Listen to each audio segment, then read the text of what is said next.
Hello student, my name is Janushin and you watching the beautiful channel where you feel the concept. आज करने वाले हैं electric field को थोड़ा और डिटेल के अंदर जाने वाले हैं इलेक्ट्रिक फील्ड के बारे में. Before going to next class recall the previous one.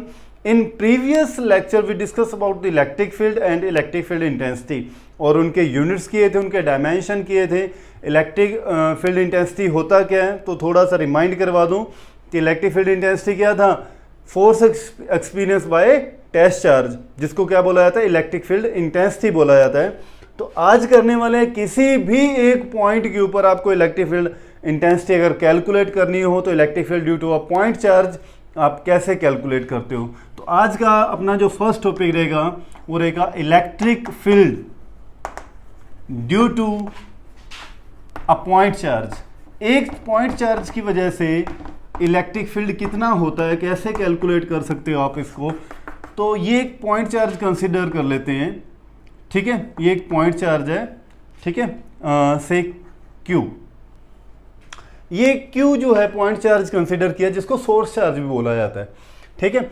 इससे कुछ डिस्टेंस के ऊपर एक टेस्ट चार्ज पड़ा हुआ है Q0. देखो कहीं भी आपको इलेक्ट्रिक फील्ड निकालना हो तो आपके पास सिर्फ एक ही मेन मेथड है कि टेस्ट चार्ज को उठाओ, उस जगह पे रख दो जहां का आपको इलेक्ट्रिक फील्ड निकालना है, ठीक है.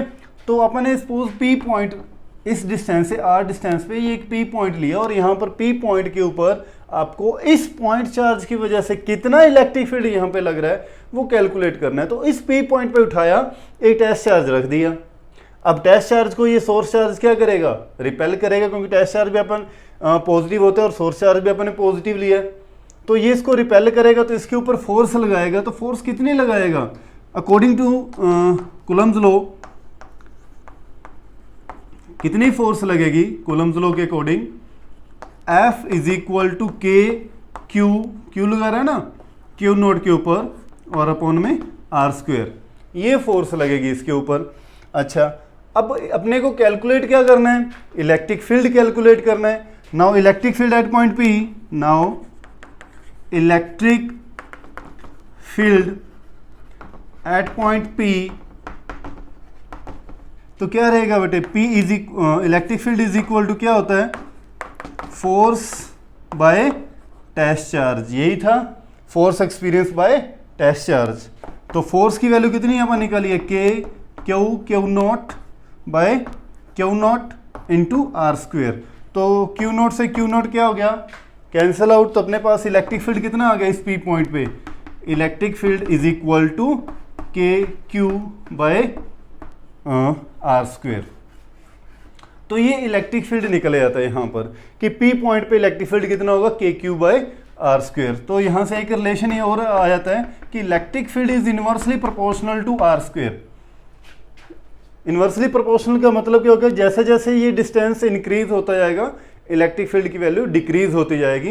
और इलेक्ट्रिक फील्ड की वैल्यू मिनिमम कब होगी, जब ये डिस्टेंस इनफाइनाइट हो जाएगा, बहुत दूर चले जाएगा ये टेस्ट चार्ज, मतलब आपको बहुत दूर का इलेक्ट्रिक फील्ड निकालना है. जिस केस के अंदर अगर आप R की वैल्यू को क्या पुट कर दो, यहाँ पे इन्फिनिटी पुट कर दो, तो ये E की वैल्यू उस केस में क्या हो जाएगी, 0 हो जाएगी. अदरवाइज आप कह सकते हो कि जैसे जैसे डिस्टेंस इंक्रीज होता है तो इलेक्ट्रिक फील्ड की वैल्यू क्या हो जाती है, डिक्रीज होगी. अगर डिस्टेंस को आप डबल करोगे तो इलेक्ट्रिक फील्ड की वैल्यू क्या हो जाएगी, 4 टाइम हो जाएगी. ट्रिपल करोगे तो 9 टाइम हो जाएगी. 4 करोगे तो 16 टाइम डिक्रीज हो जाएगा. तो इस वे के अंदर, ठीक है. और एक ध्यान और चीज़ रखनी है यहाँ पर आपको कि इलेक्ट्रिक फील्ड जहाँ पर सोर्स चार्ज पड़ा हुआ है उसकी खुद की प्लेस पे इलेक्ट्रिक फील्ड कभी भी नहीं होता, जिसको नॉट डिफाइंड बोला जाता है, ठीक है. अगर ये डिस्टेंस डिस्टेंस कम करते हुए आप 0 कर दोगे तो समथिंग अपॉन 0 क्या होता है, इनफाइनाइट. इनफाइनाइट का मतलब ये नहीं कि बहुत ज़्यादा बढ़ जाएगा, इनफाइनाइट नहीं होगा. तो यहाँ पर आप लिखोगे इसको नॉट डिफाइंड, ठीक है. जब distance when R is equal to क्या हो जाएगा, R इज इक्वल टू क्या हो बेटे, 0 हो जाए, then electric field is not defined. फिर आप उसको डिफाइन नहीं कर सकते, नॉट डिफाइंड, ठीक है. खुद के प्लेस पे नॉट डिफाइंड रहता है ये. अच्छा, सेकेंड थिंग अपने को यहाँ पर ध्यान रखनी है, अगर मैं इसको वेक्टर फॉर्म के अंदर लिखूं, इन वेक्टर फॉर्म आप इलेक्ट्रिक फील्ड को कैसे लिखोगे.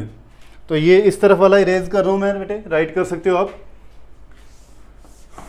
वेक्टर फॉर्म के अंदर कैसा लिखा जाएगा, तो electric field is equal to force by क्या था, अटैच चार्ज। हाँ जी, फोर्स को आप क्या लिखोगे, K Q naught by R square और साथ में उसका आर कैप और अपॉन में क्या था, ये क्यू नॉट। ठीक है, तो electric field is equal to क्या बन जाएगा, ये के क्यू नॉट से तो क्यू नॉट क्या हो जाएगा, कैंसल आउट, तो के क्यू बाय आर स्क्वेयर और साथ में आर कैप। तो ये वेक्टर फॉर्म में आप लिख सकते हो इलेक्ट्रिक फील्ड को। ठीक है, ये तो था अपने पास कॉन्सेप्ट जब एक पॉइंट चार्ज है, एक पॉइंट चार्ज पे अपने पी के पॉइंट के ऊपर अपने इलेक्ट्रिक फील्ड निकाला एक पॉइंट चार्ज की वजह से। ऐसे ही बहुत सारे चार्जेस हों सिस्टम के अंदर, तब इस पी पॉइंट के ऊपर नेट इलेक्ट्रिक फील्ड कितना निकलेगा। ठीक है, इसको और देखते हैं। तो ये मैं रेज कर रहा हूं। ठीक है, इसी पी पॉइंट के ऊपर आपको बहुत सारे चार्जेस पड़े हुए हैं। जैसे अभी तो अपन एक चार्ज के ऊपर बात करी, तो ड्यू टू मल्टीपल चार्जेस पड़े हों, तो उस केस में इस पी पॉइंट पे आप, जैसे ये सपोज बोल देते Q1 था, ऐसा ही एक Q2 पड़ा हुआ है, यहाँ चार्ज पड़ा हुआ है, सपोज ये मान लेते Q3 चार्ज है, तो ऐसे बहुत सारे चार्जेस पड़े हुए हैं। ठीक है, और ये मान लेते हैं Qn चार्ज पड़ा हुआ है, इस वे के अंदर बहुत सारे मल्टीपल चार्जेस पड़े हुए हैं।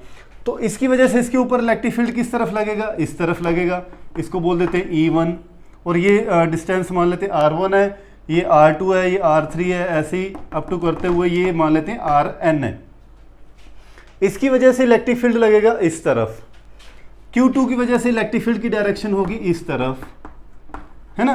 Q3 की वजह से इलेक्ट्रिक फील्ड की डायरेक्शन इस तरफ। ये आई थिंक ये डायरेक्शन वाला कॉन्सेप्ट मैंने आपको प्रीवियस लेक्चर के अंदर समझाया था, क्लियर होगी चीज़।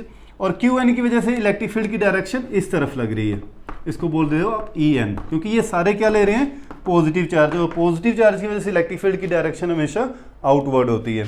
ठीक है, तो यहाँ पे आप लिख सकते हो E1, E2, E3 are the electric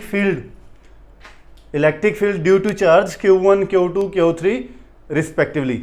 ठीक है, अच्छा अब इस पॉइंट के ऊपर आपको नेट इलेक्ट्रिक फील्ड निकालना है, तो प्रिंसिपल ऑफ सुपरपोजिशन का यूज करते हैं। प्रिंसिपल ऑफ सुपरपोजिशन क्या था, पीछे भी अपन करके आए हैं। फोर्सेस जब निकाली थी तो नेट फोर्स क्या थी, F is equal to vector sum of all the individual forces. I think आपको क्लियर हो गया होगा ये प्रिंसिपल ऑफ सुपरपोजिशन क्या था। जब भी आपको एक जगह पे नेट फोर्स निकालनी होती थी तो क्या था, vector sum of all the individual forces किया था आपने। ठीक है, वही सेम सुपरपोजिशन प्रिंसिपल का यहाँ भी यूज करने वाले हैं। तो अकॉर्डिंग टू सुपरपोजिशन प्रिंसिपल क्या कहेगा, according to superposition principle net electric field is equal to the vector sum of all the individuals electric field. जैसे वहां पर फोर्सेस के ऊपर किया था, वैसे ही सेम यहां पर डेफिनेशन रहेगी। Net electric field at a point P is equal to vector sum of all the individual electric field. ये आप डेफिनेशन लिख लेना यहां पर। ठीक है, साथ साथ नोट्स प्रिपेयर करते हैं ना, जो बातें मैं ओरली बोल रहा हूं उनको अपने नोट्स के अंदर लिखते जाना। तो यहां पर नेट इलेक्ट्रिक फील्ड में अकॉर्डिंग टू सुपरपोजिशन क्या हुआ, the net electric field is equal to vector sum of all the individual electric field. तो यहां पर वैल्यू पुट करें तो E1 की वैल्यू क्या होगी, यहां पर E1 की वैल्यू अगर मैं निकालूं वेक्टर फॉर्म के अंदर, तो E1 की वैल्यू क्या होगी, K Q1 by R square, और R कौन सा रहेगा यहाँ पर, R1 स्क्वेयर और साथ में R1 कैप।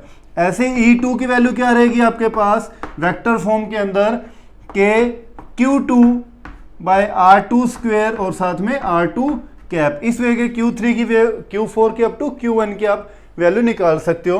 तो अगर मैं यहाँ पर वैल्यू पुट करूँ यहाँ पर, तो सभी के अंदर कॉमन क्या आ जाएगा, K कॉमन आ जाएगा, अंदर क्या रह जाएगा Q1, हाँ जी Q1 by R1 square R1 cap plus ऐसे ही Q2 बाय R2 स्क्वेयर और R2 कैप।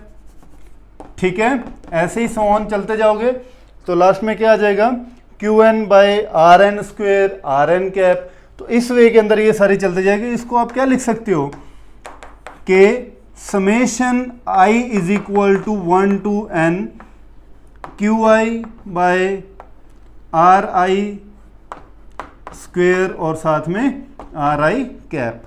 तो ये नेट इलेक्ट्रिक फील्ड निकल जाएगा ड्यू टू मल्टीपल चार्जेस की वजह से। तो आई थिंक ये सारी बातें आपको क्लियर होगी होंगी। तो नेक्स्ट लेक्चर के अंदर लेके आएंगे इससे रिलेटेड कुछ important numericals. Thank you so much.